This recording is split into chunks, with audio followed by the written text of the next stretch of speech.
Hamas और Israel के बीच 2 साल से चल रहे खूनी संघर्ष में आखिरकार एक समझौता हुआ, लेकिन इस समझौते के बाद भी शक और साजिश की हवा थमने का नाम नहीं ले रही।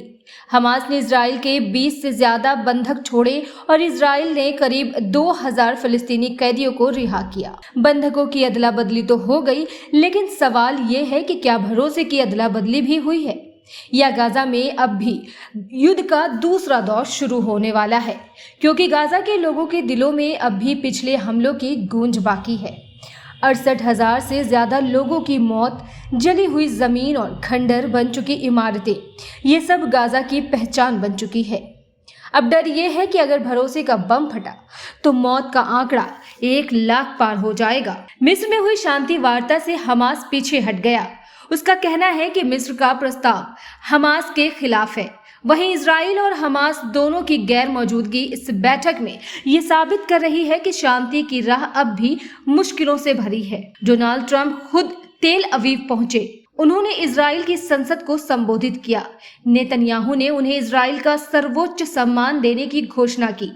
ट्रंप ने कहा, बंधकों की रिहाई मानवता की जीत है, लेकिन सच्चाई ये है कि जमीन पर हालात अब भी बारूद से भरे हैं। इजराइल की संसद में गूंजती तालियों के बीच गाजा में सन्नाटा पसरा हुआ है। इजराइल के भीतर भी हालात बदले हैं। जहां पहले नेतन्याहू के खिलाफ प्रदर्शन होते थे, आज वही लोग बंधकों की रिहाई का जश्न मना रहे हैं। लेकिन इस जश्न के पीछे अब भी बेचैनी है। क्या इजराइल वाकई गाजा पर फिर हमला नहीं करेगा? क्या हमास हथियार डाल देगा?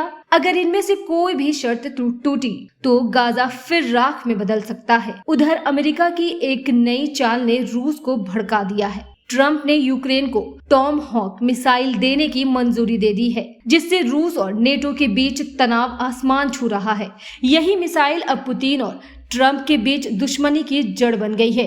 पुतिन ने यूक्रेन की 5000 वर्ग किलोमीटर जमीन पर कब्जे का दावा किया है और यूरोप में अलार्म बज चुका है। पोलैंड, नॉर्वे, डेनमार्क जैसे देश रूस की ड्रोन गतिविधियों से डरे हुए हैं।